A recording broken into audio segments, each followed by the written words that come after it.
भगवद गीता के एक महत्वपूर्ण श्लोक की चर्चा करेंगे।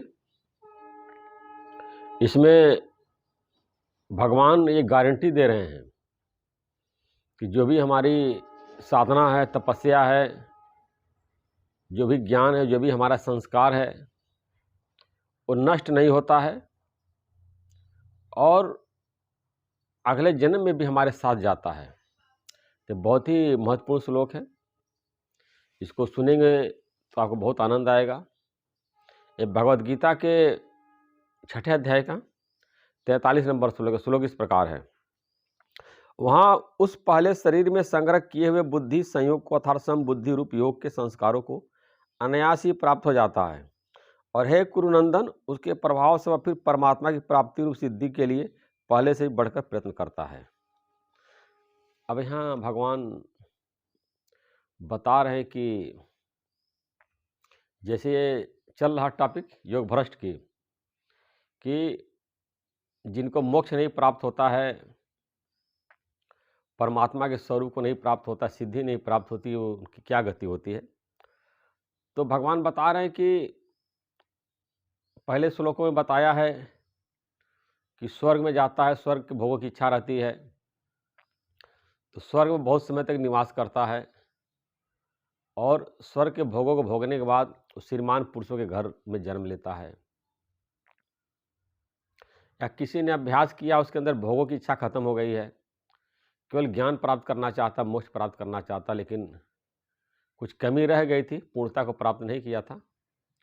तो भगवान ने बताया कि ये ज्ञानवान योगियों के कुल में जन्म लेता है, वहाँ अभ्यास करता है। अब उसी क्रम में भगवान यहाँ आगे बता रहे हैं कि जो जन्म लेता है योग भ्रष्ट, मोक्ष नहीं प्राप्त करता है, तो पिछले शरीर में जो उसने साधना की थी, जो उसने अभ्यास किया था, जो उसका ज्ञान था, जो उसका तपस्या था, वो लोप नहीं होता है। वो जो अगला जन्म धारण करता है तो उसके अंदर ज्ञान के संस्कार ऑटोमेटिक उसके अंदर रहते हैं और फिर वो मोक्ष प्राप्ति के लिए लग जाता है। उसको ज्ञान ही अच्छा लगता है, ध्यान ही अच्छा लगता है, सत्संग ही अच्छा लगता है और पहले से बढ़ करके प्रयास करता है तो वो मोक्ष प्राप्त कर लेता है। अब यहाँ ये तुलना करने वाली बात है, सांसारिक विद्या है। जैसे आपने एमबीबीएस कर लिया, एमडी कर लिया या बीटेक एमटेक कर लिया, कोई भी सांसारिक नॉलेज या वैज्ञानिक बन गए, तो शरीर नष्ट होने के साथ वो विद्या भी नष्ट हो जाती है, हमारे साथ वो साथ नहीं जाती है। लेकिन ये इसी जो संस्कार है, ज्ञान का जो ज्ञान सुन करके अपने जीवन में लगाते हैं और जो एक चरित्र का निर्माण करते हैं, वो आपका नष्ट नहीं होता है, वो आपके साथ रहता, हर जन्म में रहता है। इसीलिए इस विद्या को विद्या बताया गया है, बाकी सारी विद्या को अविद्या बताया गया है। ये विद्या सत्य का ज्ञान कराने वाला है, परमात्मा का ज्ञान कराने वाला है। बाकी सांसारिक विद्या जो है, संसार का माया का ज्ञान कराने वाला, अनात्मा का ज्ञान कराने वाला, असत्य का ज्ञान कराने वाला है। शास्त्रों में आया ब्रह्म सत्य जगत मिथ्या, परमात्मा ही सत्य है और परमात्मा का ज्ञान ही सत्य है। अब परमात्मा को जानने के बाद हम पूर्णता को प्राप्त कर लेते हैं, कोई जानना शेष नहीं रह जाता है। आप संसार परमात्मा को जान लेंगे, फिर क्या आपको जानना शेष रहेगा? सब कुछ आपने जान लिया। संसार को आप जानेंगे तब ये विद्या पढ़नी बाकी, ये विद्या पढ़नी बाकी है। किसी कोई साइंस का नॉलेज है तो उसको अध्यात्म का नॉलेज नहीं है, या कोई फिजिक्स जानता है तो उसको बायोलॉजी का नॉलेज नहीं है, या मैथ का नॉलेज नहीं है, या हिस्ट्री का नॉलेज नहीं है। बहुत सी सारी विद्याएं हैं, या एरोप्लेन हवाई जहाज उड़ाने की विद्या होती है, उसकी जानकारी उसके अंदर नहीं है। लेकिन ज्ञान के द्वारा आपके अंदर पूर्णता आ जाती है, पूर्ण तृप्ति प्राप्त हो जाती है।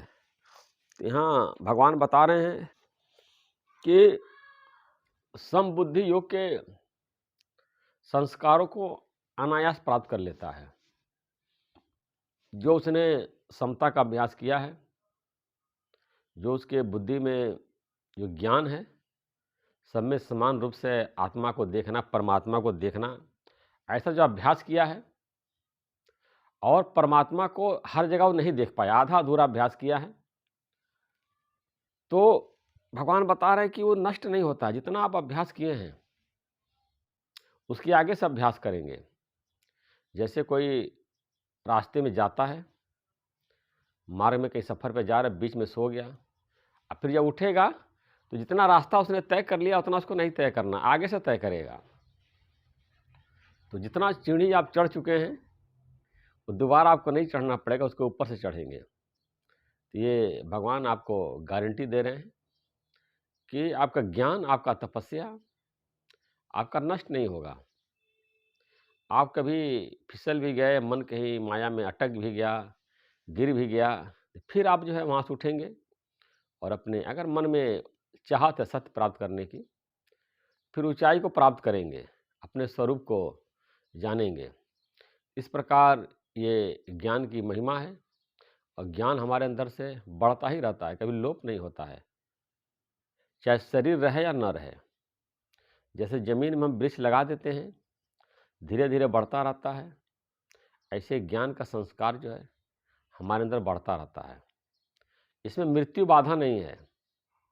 आपकी मृत्यु आगे मर गए तो आपका ज्ञान खत्म हो गया। आप अगले जन्म से उस ज्ञान का अभ्यास करेंगे, अगले जन्म से आप प्रयास करेंगे। इसीलिए सत्संग में देखा जाता है, कोई आता है उसको ज्ञान 1 साल में लग जाता है, किसी को 15 साल में लगता है, किसी को 20 साल में लगता है, किसी को पूरे जीवन भर ज्ञान नहीं लगता है। तो उसका कारण है कि कोई व्यक्ति पिछले जन्म से तपस्या करके आया है, साधना करके आया है, अभ्यास करके आया है, उसका अंतःकरण शुद्ध है, उसका चित्त निर्मल है, उसके मन में कोई मलिनता नहीं है, तो बहुत जल्दी ज्ञान को ग्रहण कर लेता है, समबुद्धि योग को प्राप्त कर लेता है, उसकी बुद्धि में समता आ जाती है, सर्वत्र एक परमात्मा का ही दर्शन करता है, एक आत्मा का ही दर्शन करता है और वो अपने स्वरूप को जान लेता है, आनंदित हो जाता है। और दूसरे लोग हैं जो इस जन्म में शुरुआत करते हैं, उनको अंतःकरण को शुद्ध करने में, चित्त को निर्मल करने में बहुत समय लग जाता है।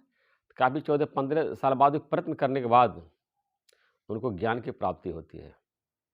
कुछ लोग ढीले-ढाले होते हैं, बहुत धीमा अभ्यास करते हैं, कभी सत्संग में आए, कभी माया में आए, कभी माया में, कभी सत्संग में। बहुत स्लो अभ्यास करते हैं, तो धीरे-धीरे चित्त उनका भी निर्मल होता है, आनंदित रहते हैं, खुशी रहती है उनके अंदर। कोई माया का तनाव, कोई माया का चिंतन, कोई टेंशन उनको परेशान नहीं कर पाता है, आनंदित रहता है। तो बताते हैं कि कई लोगों को कई जन्मों में मोक्ष मिलता है, एक जन्म में नहीं मिलता है, 2-3 जन्म लेते हैं, तब जाकर के धीरे-धीरे उनको मोक्ष की प्राप्ति होती है। लेकिन आप खूब लगातार अभ्यास करेंगे, निरंतर अभ्यास करेंगे, ज्ञान में तत्पर रहेंगे, तो आप इसी जन्म में मोक्ष को प्राप्त कर लेंगे। मुक्त आपका स्वरूप है, आत्मा आपका स्वरूप है, आनंद आपका स्वरूप है। आप भूले हुए, भटके हुए हैं, माया में भटके हुए हैं। बस जो है आपको केवल जानना है, केवल निश्चय करना है। लेकिन हम निश्चय नहीं करते हैं, मन में भोगों की लालसा भरी पड़ी है, विषयों की लालसा पड़ी पड़ी है, उसी के लिए यत्न करते हैं, संसार में उसी के लिए भागते रहते हैं और भटकते रहते हैं। मन में कभी तृप्ति नहीं आती है। जैसे कोई हिरन जो है मृगतृष्णा की नदी में जाता है, दौड़ता है, अब पानी मिलेगा प्यास बुझेगी, अब पानी मिलेगा प्यास बुझेगी, अब पानी मिलेगा प्यास बुझेगी। पानी कहीं नहीं मिलता, दूर से दिखाई देता पानी है और तड़प तड़प के पानी के आस में मर जाता है। ऐसे सांसारिक लोग हैं, संसार में सुखों की तलाश करते रहते हैं। अब इसमें सुख मिलेगा, अब धन में मिलेगा, मकान में मिलेगा, पद में मिलेगा, पदार्थों में मिलेगा, पोस्ट में मिलेगा, इसमें मिलेगा, उसमें मिलेगा। भटकते रहते हैं, कहीं सुख उनको नहीं मिलता है, सुख की चाह भटकते रहते हैं और जो है पूरा जीवन उनका चला जाता है और एक दिन काल आता है और मृत्यु को प्राप्त हो जाते हैं।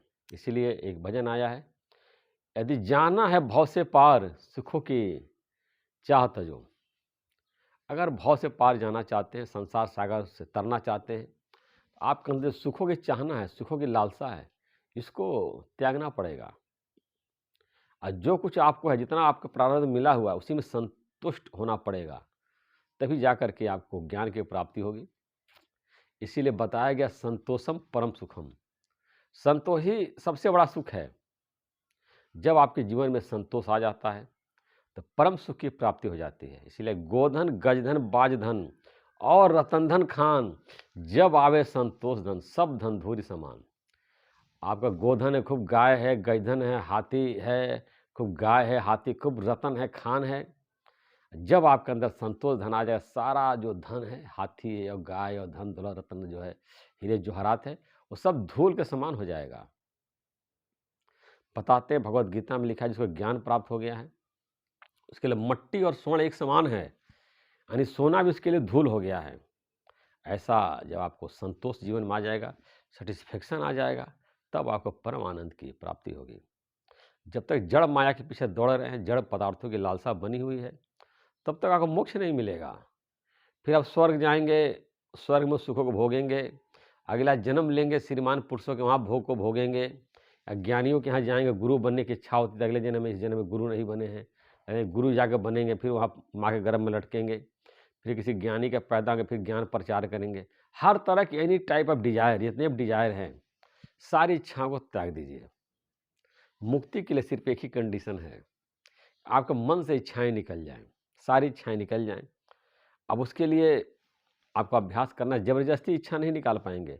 सिर्फ एक ही साधन, आत्मज्ञान। जब अपने आत्मा का अभ्यास करेंगे, अपने स्वरूप को जानेंगे, तो आपके अंदर सारी इच्छाएं निकल जाएंगी। लेकिन जब तक अपने आत्मा को आपने नहीं जाना, अपने स्वरूप को नहीं जाना, आपके अंदर संतुष्टि नहीं आएगी, संतोष नहीं आएगा। संतोष तभी आएगा जब आपको जो है आत्म तृप्ति की प्राप्ति हो जाएगी, आत्मा को जान लेंगे और आत्मा में संतुष्ट रहेंगे। भगवत गीता में ज्ञानी आत्मा से आत्मा में ही संतुष्ट रहता है। तो एक ऐसा आपका जो स्वरूप है, उसको जानने के बाद आप संतुष्ट हो जाते हैं।